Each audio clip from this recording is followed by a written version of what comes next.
Okay, I was gonna wait until I got it done, but behind my beautiful TRX4 Bronco, by the way, is a project I've been working on, and I am so geeked out about it because I absolutely love these things. But grand reveal, ta-da! Set this on the ground. I love K trucks. Man, I love K trucks so much, and this is a body from WPL Hobbies. They make the little 10 scale K trucks, and I've wanted to get one for a while and turn it into a real kind of crawler, and just have a lot of fun. Because I love K trucks, and I love how the WPL K truck is actually scale because of how tiny these things are. They're actually scale when you put it up next to another 10th scale truck. Look at that. This is so cool. So the original chassis for this thing is like a plastic chassis.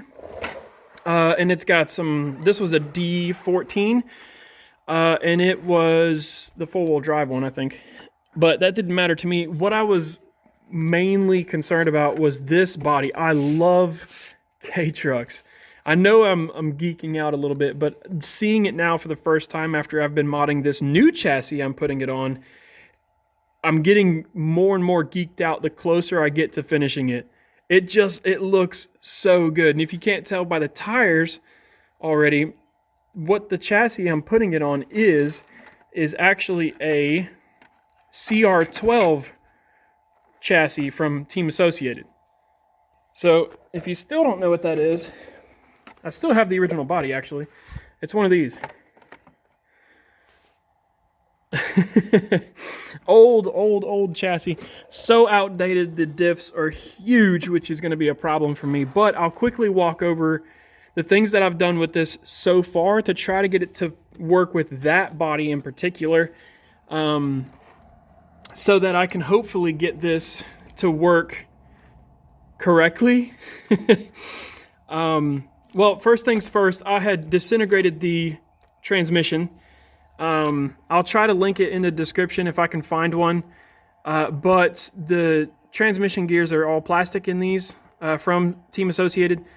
And you have to look for...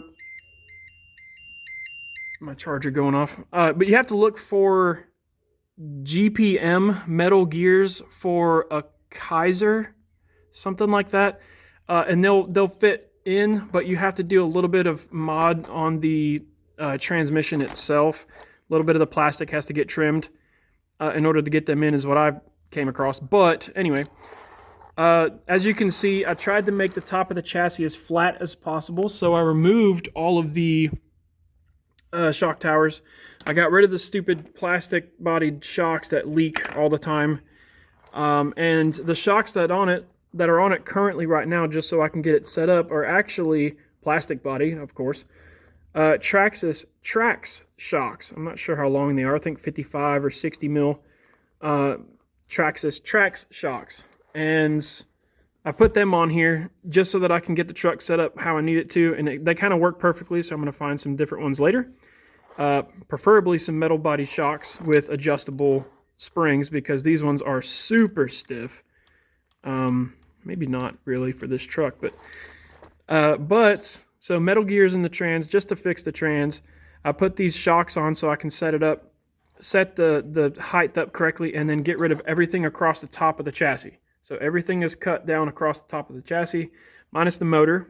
And I'm going to get if you're worried about electronics, I'm going to get a Hobbywing Fusion 370 to put in here, because this came with a 370 motor. I can't really put anything bigger in there.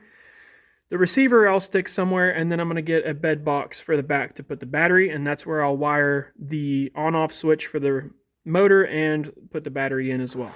So if you're worried about that, that's what I'm going to plan on doing.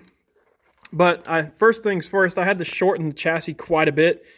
because the wheelbase on this was close to this chassis, but a little too long. And honestly, even with it shortened, it is still a little too long. But how I did that was basically I took all the rod ends and I trimmed about 5-6 millimeter off of each end, ran them down, and then I just matched the links together, mounted them all back up, and it ended up me losing about a 1/2 inch all the way across. So I shortened the wheelbase by about 1/2 inch. And then what I had to do also was trying to get the truck to sit a little lower, because I didn't want like a monster truck. I did want it to look lifted, but I didn't want some like big gigantic thing. So what I did was these sleeves on the axles have these little screws here that hold the sleeve onto the axle housing, or the diff housing. And what I did was I just cut a slot into it and then rotated the sleeve down, and that kind of picks up the axle and lowers the shock position down a little bit. So this is a terrible video, I know. But yeah, it kind of lowers the shock position down. And also, it kind of helped tuck the drive shafts back up when I did that. I did have to shorten the drive shafts too as well. And then, obviously the steering servo was going to be an issue. So what I did was I found these random little servo mounts in my box. And they screw directly into the holes that's on the side of the diffs.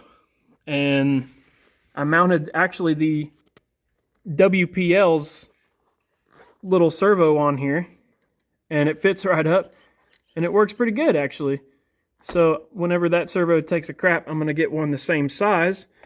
So it's not a full-size servo, but it will be perfect for this. These are only like 3-inch tires, maybe a little bit taller, I think 3 1/4. But I do want to try to get some smaller tires as well. But yeah, this thing is going to be sick. How I'm going to mount this is on the front here. I'm going to focus.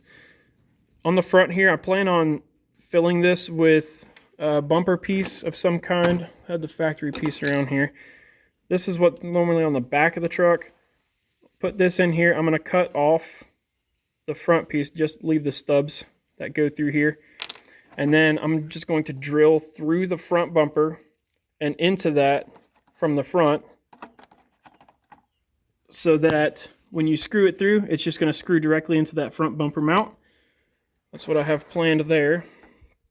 I will have to lower the back of the cab. See how it's sitting on that piece of metal there.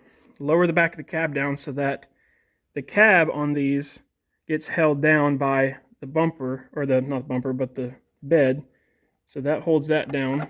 And then I'm just going to build a mount across the back and then put some screws through the bed. But tell me what you guys think about this little project that I'm doing. I guarantee no one has ever done anything like this, because this is wild of a little project. Like I said, you can see the wheelbase almost matches up. I might play around with it and try to get the bed to scooch back a little bit, or the cab to scooch back a little bit more, because I really can't shorten the links anymore. But yeah, tell me guys what you think about this little project, and you know, if it's a cool idea or if it's stupid. I don't care. I like it. I think that this is going to be such a conversation piece if I whip this out on the trail. But yeah, this is a little project I'm working on. I'm not done with it yet. Obviously, the body keeps sliding around. But tell me what you guys think. And stay tuned, because here pretty soon I'm going to be getting it all together and maybe going for a test drive. Thank you guys for watching.